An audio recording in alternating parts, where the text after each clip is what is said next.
प्यारे बच्चों, श्री विश्वनाथ इंस्टीट्यूट में आपका स्वागत है। मैं प्रवक्ता कृषि विज्ञान की शाखा सस्य विज्ञान। आज हम सब फसलों एवं फसलों के बारे में के वर्गीकरण के बारे में अध्ययन करेंगे। पहले तो हम जान लेते हैं फसलें हैं क्या। फसल की परिभाषा पौधों का एक ऐसा समूह जिसको मनुष्य अपने उपयोग के लिए उगाता है, उसे हम फसल कहते हैं। ठीक है, पौधों का ऐसा समूह जिसको मनुष्य अपनी उपयोग के लिए उगाता है, उसे हम फसल कहते हैं। अब हम देखेंगे फसलों का वर्गीकरण क्या है। फसलों का वर्गीकरण तो कई है। पहले हम देखेंगे ऋतुओं के आधार पर वर्गीकरण। ठीक है, आप ये जानते हैं हमारे भारतवर्ष में 3 ऋतुएं पाई जाती हैं। अब इसकी ऋतु में क्या है, पहली तो है खरीफ ऋतु। अब इसमें खरीफ की फसलें हैं, ऐसी फसलें जो उनकी बुआई के समय अधिक तापमान एवं अधिक नमी की आवश्यकता होती है और पकते समय कम तापमान एवं स्वच्छ वातावरण की आवश्यकता होती है। वे खरीफ की फसलें हैं। खरीफ की फसलें हम जून जुलाई में बुआई करते हैं और अक्टूबर नवंबर में इसकी कटाई हम कर लेते हैं। जैसे इस ऋतु की फसलें में कुछ फसलें हैं जिसके एग्जाम्पल हैं, धान है आपका, धान, बाजरा, ज्वार। ठीक है, ये आपकी खरीफ ऋतु की फसलें हैं। इसमें आपके अरहर भी है। ठीक है, तो आगे आपकी आती है रबी ऋतु की फसलें। रबी ऋतु की फसलें हैं, इन फसलों की बुआई के समय कम तापमान और फसलों के पकते समय यानी कटाई के पहले या पकते समय अधिक तापमान की आवश्यकता होती है। ठीक है, इसमें है आपका गेहूं, सरसों, चना, मटर आदि तमाम फसलें हैं। इसी रबी ऋतु में ही ज़्यादा से ज़्यादा खाद्यान्न पैदा किए जाते हैं और ज़्यादा से ज़्यादा खाद्यान्न रबी ऋतु के ही देन होती है। ठीक है, आगे आपकी है जायद की फसलें। जायद ऋतु की फसलें, ये फसलें विपरीत मौसम को सहने की काफ़ी क्षमता रखती हैं। ये फसलें आपकी अधिक गर्मी को सहन करने की भी क्षमता रखती हैं। आप देखते हैं जायद की फसलें हम मार्च अप्रैल में बुआई करते हैं और जून जुलाई तक इसकी हम कटाई कर लेते हैं। इसमें आपकी है खरबूज है, तरबूज है, ककड़ी है, तमाम प्रकार की सब्जियां हैं। इसमें ये सब जायद की फसलों के अंतर्गत हम अध्ययन करते हैं। ठीक है, तो इसमें हम एग्जाम्पल बता दे रहे हैं आपको। तरबूज, खरबूज, खीरा, ककड़ी आदि आपकी है। तो इसमें काफ़ी उच्च तापमान सहन करने की क्षमता भी होती है, हमने जैसे पहले की बता दिया। ठीक है, अब हम देखते हैं ऋतुओं के आधार पर हमने वर्गीकरण कर लिया, तो अब हम आपको आर्थिक आधार के वर्गीकरण पर ले चलते हैं। तो आपका है पहले अन्न की फसलें। ठीक है, अन्न की फसलें में क्या है, जैसे आप देखते हैं जौ, गेहूं, धान, ये अन्न की फसलें हैं। ठीक है, इसके अंतर्गत कुछ मोटे अनाज हैं, जैसे आपका मक्का हुआ, ज्वार हुआ, बाजरा हुआ। कुछ इसमें निकृष्ट अनाज आते हैं, जो निकृष्ट का मतलब जो बहुत ही छोटे होते हैं। बहुत ही छोटे का तात्पर्य जैसे सावा, कुटकी, रागी। ठीक है, सावा, कुटकी, रागी, ये सब क्या है आपके निकृष्ट अनाज की श्रेणी में आते हैं। ठीक है, अब आपको हम ले चलते हैं दूसरे पर दलहनी फसलें। दलहनी फसलों में क्या है, ऐसी फसलें जिससे हमको प्रोटीन मिलती है वे दलहनी फसलें कहलाती हैं। दलहनी फसलें ये क्या होती हैं, इसमें जैसे आपका अरहर, मटर, चना, उड़द आदि, ठीक है, ये सब आपकी दलहनी फसलें आती हैं। ठीक है, आगे आपकी है तिलहनी फसलें 3 नंबर पे।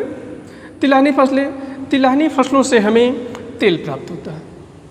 जैसे आपका इनके जो बीज हम लेते हैं इनसे हम तेल प्राप्त करते हैं, जैसे सरसों हुआ, सूर्यमुखी, मूंगफली, इनसे हमें तेल प्राप्त होती है। ठीक है, आगे हम देखते हैं रेशे वाली फसलें। इन रेशे वाली फसलों से हमें रेशा प्राप्त होता है, जैसे आपका है जूट, ठीक है, कपास आदि। आगे हम देखते हैं चारे वाली फसलें। इन फसलों से हमारे जो पशु होते हैं वे चारे प्राप्त करते हैं। तो आगे हम देखते हैं, इतना तो हो गया। आगे हम देखते हैं इसमें जड़ तथा ट्यूबर वाली फसलें। 6 नंबर पे आपका है जड़ तथा ट्यूबर वाली फसलें। ठीक है, अब ऐसी फसलें क्या हैं, इन फसलों से के जो उपयोग वाले भाग होते हैं, ये जड़ भाग उपयोग किए जाते हैं, ट्यूबर भाग उपयोग किए जाते हैं। जैसे आपका गाजर हुआ, मूली हुआ, और ट्यूबर में आपके आलू है, शकरकंद है, अरवी है, बंडा है, घुइया है, ये सब हमारे ट्यूबर की श्रेणी में आते हैं। ठीक है, और आपके बल्ब वाले में भी हैं। आगे है सब्जी वाली फसलें, मिटा दे, ये है सब्जी वाली फसलें। सब्जी वाली फसलें हैं, इनसे हमें सब्जियां प्राप्त होती हैं। ठीक है, सब्जी में क्या करेंगे हम कि जैसे आपकी है गांठ गोभी, फूल गोभी, टमाटर, ये सब सब्जियों की श्रेणी में आते हैं। ठीक है, आगे आपका है शर्करा वाली फसलें। शर्करा वाली फसलें, ठीक है, ठीक है, ऐसी फसलें जिससे हमने शर्करा यानी शुगर प्राप्त होता है, चीनी प्राप्त होता है। इस वर्ग में आपका गन्ना और चुकंदर, गन्ना और चुकंदर की फसलें हैं जिससे हमें चीनी प्राप्त होता है। ठीक है, आगे आपका है मसाले वाली फसलें।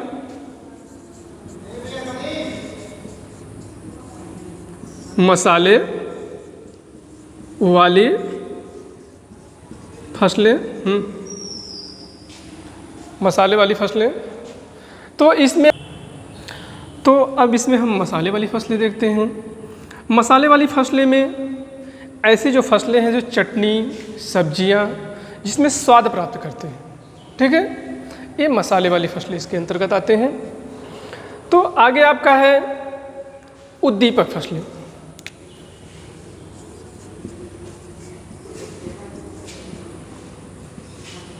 उद्दीपक फसलें,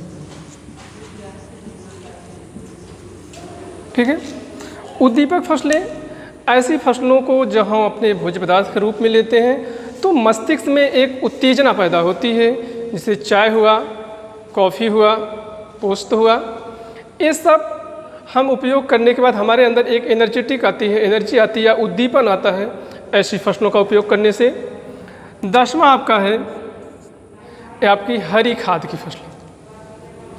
हरी खाद की फसलें ऐसी फसलें जो हम भूमि में कार्बनिक पदार्थों के प्राप्ति के लिए उसको उगाते हैं और उस फसल को एक निश्चित अवस्था तक उगा करके हम मिट्टी में उसको दबा देते हैं और उस सड़ने के बाद भूमि में कार्बनिक पदार्थों को देते हैं, नाइट्रोजन को देते हैं। ऐसी फसलें हरी खाद की फसलें कहलाती हैं। जैसे आपका है इसमें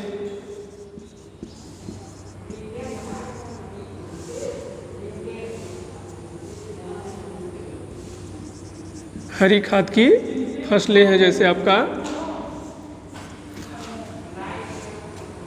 सनई, ढैंचा, ठीक है, ये सब आपकी हरी खाद की फसलें आएंगी। आगे हम देखते हैं औषधीय फसलें, इसी में हम देख लेते हैं औषधीय फसलें में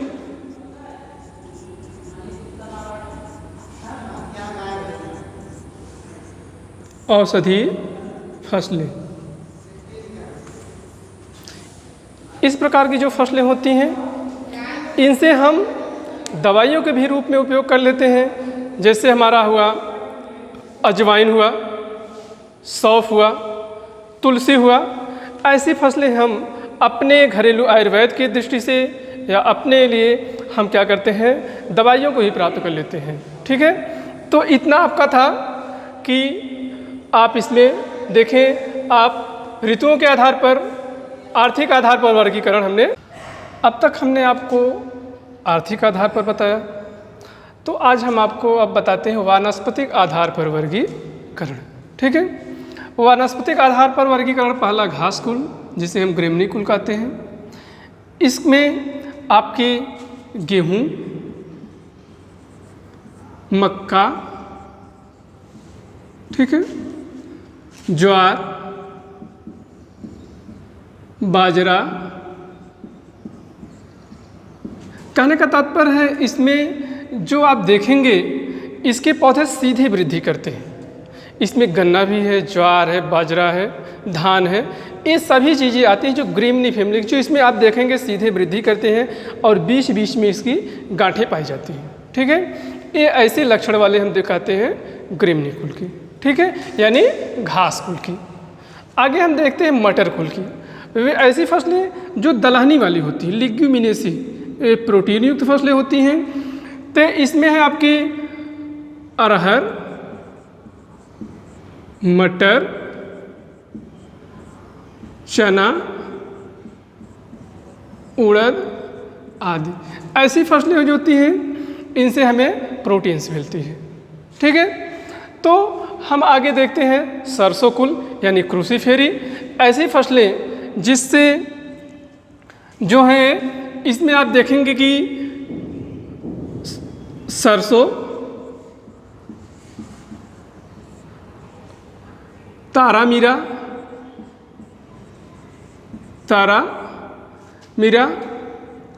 और इसमें गोभी, जिसे आप फूल गोभी,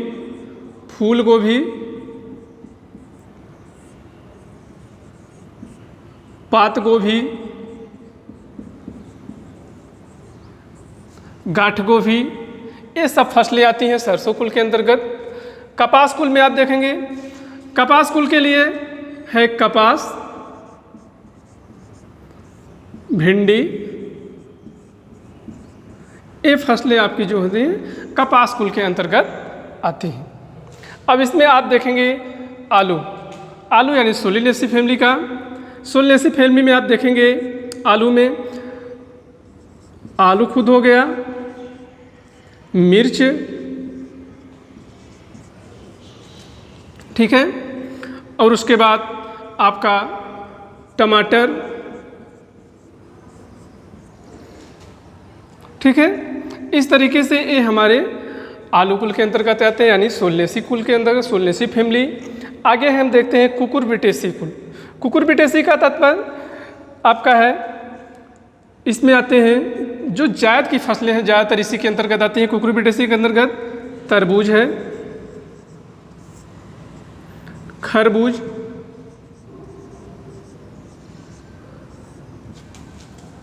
खीरा, ककड़ी, ठीक है, ये आपकी कुकुरबिटेसी के अंतर्गत आएंगी। प्याज कुल में यानी लिलिएसी। लिलिएसी के अंतर्गत हम देखते हैं प्याज कुल में, तो इसमें प्याज है, लहसुन है, ठीक है, इसमें ये फसलें आती हैं। ठीक, आगे हम देखते हैं जूट कुल। जूट कुल में पटसन, फालसा आदि, ठीक है, ये जूट कुल के अंतर्गत आते हैं। गाजर कुल में आप देखेंगे, गाजर कुल में एक गाजर स्वयं है, धनिया है, ठीक है, इस तरीके से ये सब गाजर, और आपकी सौंफ है। तो इसमें आप एक गाजर कुल के अंतर्गत ये पौधे आते हैं, ठीक है। आगे है चुकंदर कुल के। चुकंदर कुल में एक चुकंदर ही है, ठीक है, चुकंदर, इसे जो चुकंदर है इससे चीनी भी बनाई जाती है, ठीक है। तो इतने आपके थे वानस्पतिक आधार पर वर्गीकरण। हमने आपको घास कुल, मटर कुल, सरसों, कपास, आलू, कद्दू, प्याज, जूट, गाजर और चुकंदर बता दिए, ठीक है। इतने फैमिली हैं, इसके अंतर्गत इतने फसलें आती हैं, ठीक है। अब तक हमने आपको उपयोग के आधार पर बताया। अब हम बताते हैं जीवन चक्र के आधार पर वर्गीकरण। फसलों का जीवन चक्र कितना है, ठीक है। पहले है 1 वर्षीय फसल। पहले तो हम इसमें जान लेते हैं जीवन चक्र कैसे तय किया जाता है। फसलों की बुआई से लेकर के कटाई तक जो क्रियाएं होती उसी के आधार पर जीवन चक्र का आधार तय किया जाता है। तो इसमें हम देखेंगे 1 वर्षीय फसलें। 1 वर्षीय फसलें में है आपके ये अपना जीवन चक्र 1 वर्ष में पूरा कर लेती है। अब अगर यह फसल 2 या 3 महीने में अपना जीवन चक्र पूरा कर लेती है तो इसे हम फसली कहते हैं, या भी लेकिन आपके 1 वर्ष के ही मानी जाएंगी। 1 वर्ष में ही 1 वर्षीय फसलें मानी जाएंगी। जैसे आपका है धान है, गेहूं है, चना, मटर, ये सब आपके 1 वर्षीय फसलें में अंतर्गत आती हैं। धान, गेहूं, चना, मटर, ठीक है। अब इस तरीके से आपको 1 वर्ष की फसलें मानी जाएंगी। अब द्विवर्षीय फसलों में आपका है, द्विवर्षीय फसलें ऐसी फसलें जो अपने जीवन चक्र को 2 वर्ष में पूरा करती हैं, वे आपकी द्विवर्षीय फसलें कहलाएंगी। द्विवर्षीय फसलें में आपका जैसे है गोभी,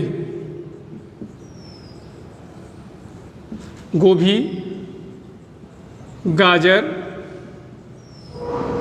मूली, प्याज, गांठ गोभी नहीं, पात गोभी, ठीक है। आप ये कहेंगे गोभी तो 3-4 महीने में तय हो जाती है, पूरी हो जाती है, लेकिन ऐसी नहीं। हम गोभी को पहले जो होते हैं वानस्पतिक वृद्धि करने के लिए एक जगह लगाते हैं, लेकिन उसके बीज उत्पादन के लिए हम उसको नए खेत में लगाते हैं। इस तरीके से इसका 2 वर्ष माना जाता है, ठीक है। प्याज को हम बेरन एक जगह डालते हैं, उसके कंद को एक जगह बैठाते हैं, तो बीज के अगर हमको लेना हो तो हम उसको उखाड़ करके दूसरी जगह ले जाते हैं। इस तरीके से इसको हम द्विवर्षीय कहा जाते हैं। अब मूली का उसी प्रकार से किया जाता है, पात गोभी को भी इसी प्रकार से किया जाता है कि अपने मूल स्थान से उसको दूसरे स्थान पर ट्रांसप्लांट किया जाता है। इस तरीके से लोग इसमें कन्फ्यूजन करते हैं कि गोभी, पात गोभी, गाजर है 3-4 महीने की फसल है, लेकिन कैसे द्विवर्षीय माना जाता है। हमने जो बताया उसी के आधार पर इसे द्विवर्षीय माना जाता है, ठीक है। अब आपकी है तीसरा नंबर बहुवर्षीय फसलें। ऐसी फसलें जो अपने जीवन चक्र को 2 से अधिक वर्षों में पूरा करती हैं, आपकी बहुवर्षीय फसलें कहलाती हैं। जैसे गन्ना, ठीक है, गन्ना हुआ। ये फसलें आप देखेंगे अपने जीवन चक्र को अधिक समय तक ले जाती हैं और ये पूरा करने में ज़्यादा समय लेती हैं, तो आपकी ये बहुवर्षीय फसलें कहलाती हैं, ठीक है।